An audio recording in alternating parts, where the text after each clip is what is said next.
Thank you. Thank you very much. Thank you, President Morehead. I appreciate being invited to be here this evening. Dean Davis and Grady students and alumni, a centennial celebration in and of itself is something extraordinary. And so Sandra and I are honored to be here on this very special occasion, and I bring with me greetings and a proclamation which I will present toward the latter part of my comments.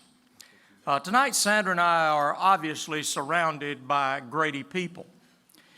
But what I realized as Brian Robinson and I were working on this presentation for this evening is that I'm surrounded by Grady people every day. Let me give you some examples. One who I understand is not going to be able to be here tonight is Dick Yarborough, but he is a Grady Fellow, and he is a member of my Education Reform Commission, which I expect will bring back some very good recommendations for the General Assembly to deal with education next year. He, in fact, was the very first person that I asked to serve on that commission. My Chief of Staff's father, Richard Riley, was one of my earliest supporters when I first entered the political arena running for the state Senate back in 1980, and he has been a good friend and supporter from that time forward. My first cousin, Gloria Ricks Taylor, is a Grady Fellow. And her son, Chris Dixon, will be inducted into the Grady Fellowship here tonight. Our family is quite proud that they are the first mother-son duo, as I understand it, to enter this distinguished group. Now, Gloria has brought with her some of our other relatives, and they are actually relatives who, unlike Gloria, actually voted for me.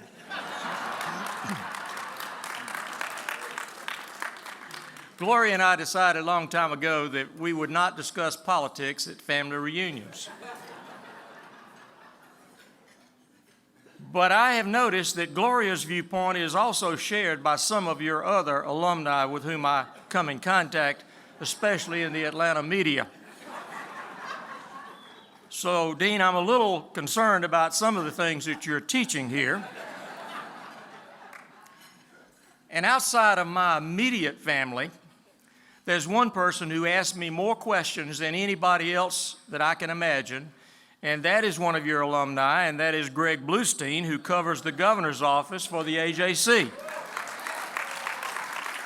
And Greg told me earlier, there he is. The lights are blinding me, Greg. Good to see you tonight. But that being said, as we were working on what I should say, and I must say that I have tempered my remarks. I have not taken advantage of this opportunity tonight. I realize that I have strong support from Grady graduates every day of the week. Let me give you a list. My Deputy Chief of Staff for Communications is a Grady grad, and that's Brian Robinson, who is here tonight with his wife. He counsels me on how to communicate with the media, and I think I actually do it better than he does, but he is invaluable to me. The individual who prepared the proclamation that I will be presenting in just a few minutes, Crystal Drew, is also a Grady alum.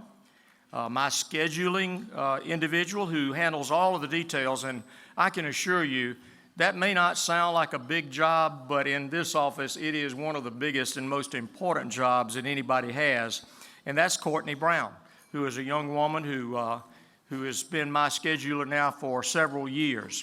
And young lady who is taking my picture tonight and who does so every day is my official photographer, and that is Andrea Briscoe, and she's also a Grady alum. So give all of those a hand. So you see, Dean Davis, I'm doing my part of making sure that your graduates get jobs. Now, I think all of us know that our fellow Georgians, whether they know it or not, are often and almost daily touched by people who have come through the Grady College. And they provide the kind of knowledge and input and information that our people of this state depend on. Tonight, as you celebrate your 100th anniversary, it is certainly a mark of a repetition of something that has stayed true. It is sometimes regarded as simply being a staying of the course. But Grady, for the last 100 years, has never stayed the same. It has survived and indeed thrived because it is constantly changed with the rapidly evolving field of communications.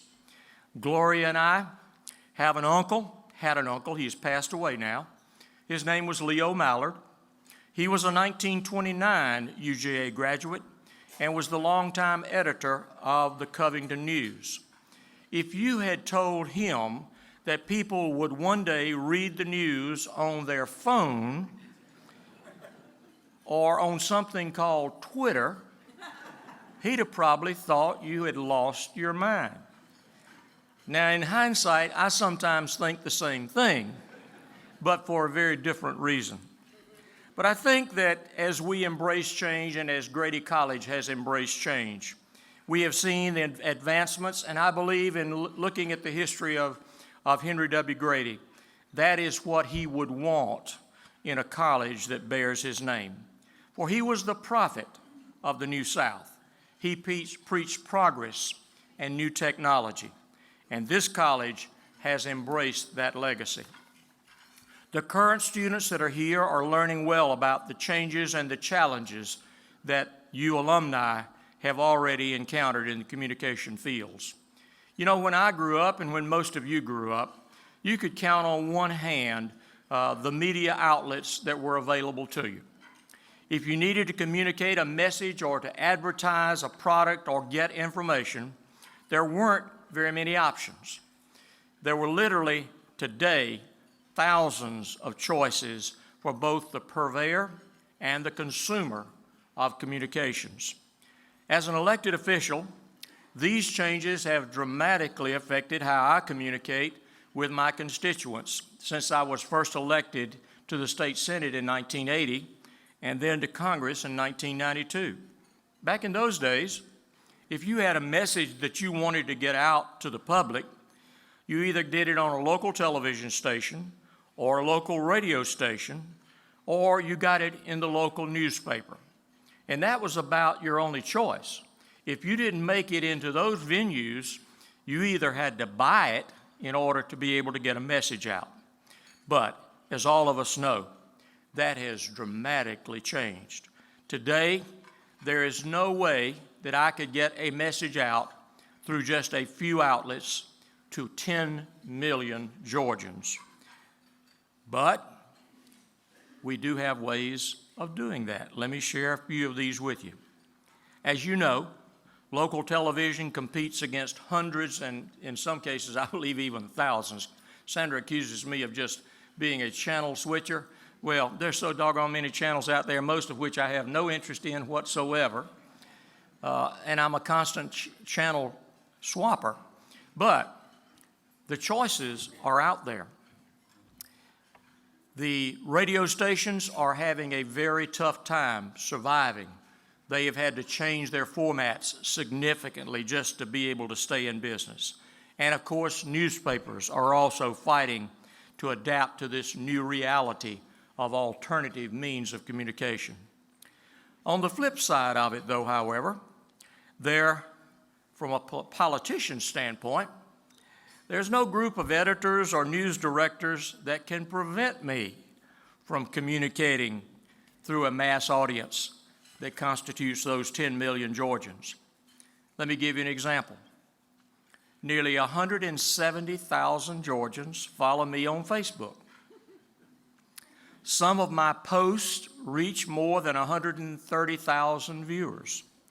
On Thursday, after I signed the medical marijuana bill, there was a video of me discussing that new law that was posted on Facebook. 3 hours later, the video had more than 85,000 viewers. I am told by Brian earlier this evening that it's now up to over 170,000 viewers. I have more than 20,000 Twitter followers. I even have an Instagram account, which you should follow and look at to see what Andrea is doing in the photographs that she's taking. We sometimes stream live our news conferences, and we've had as many as 5,000 people tune in on their computers for a particular event. We talk about the media, but the fact is, my communications office in and of itself is a medium in its own right. Now that's change, and we embrace it, just as Henry Grady before us did.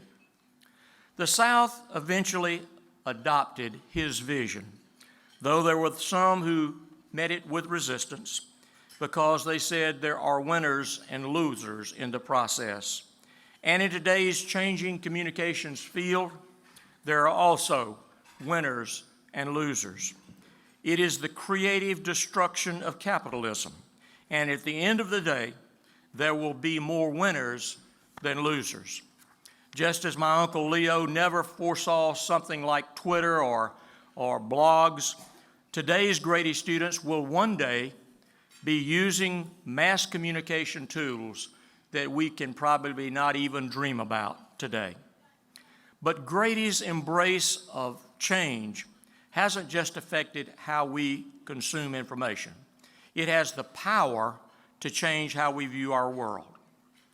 Later tonight, Grady will spotlight one of its own, Charlene Hunter-Gault, who is at the table that I sat at this evening. She is no better symbol of progress in our state than is she. She didn't just experience change and progress, she demanded it. Her courage left the University of Georgia and our great state a better place, and it's an honor to be with her this evening.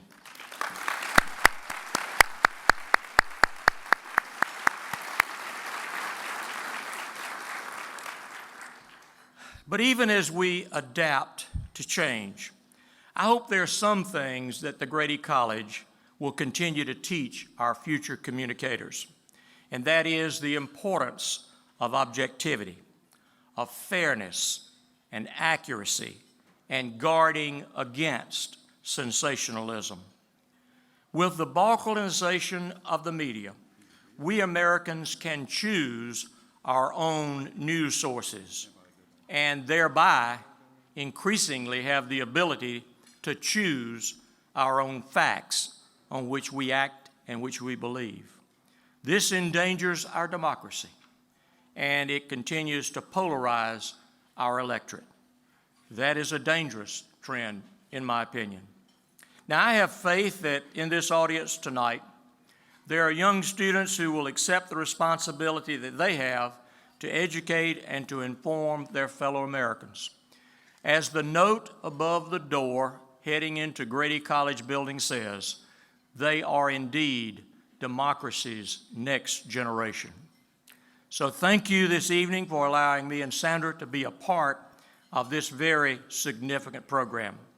President Morehead and Dean Davis, if you will come forward, I would like to present to you a proclamation.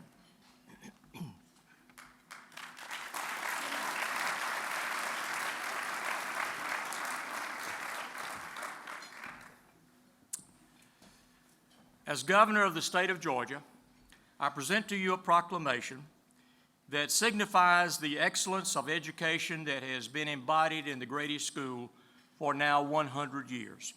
And I hereby declare Sunday, April the 19th, as the University of Georgia Grady College Day in our state. Thank you.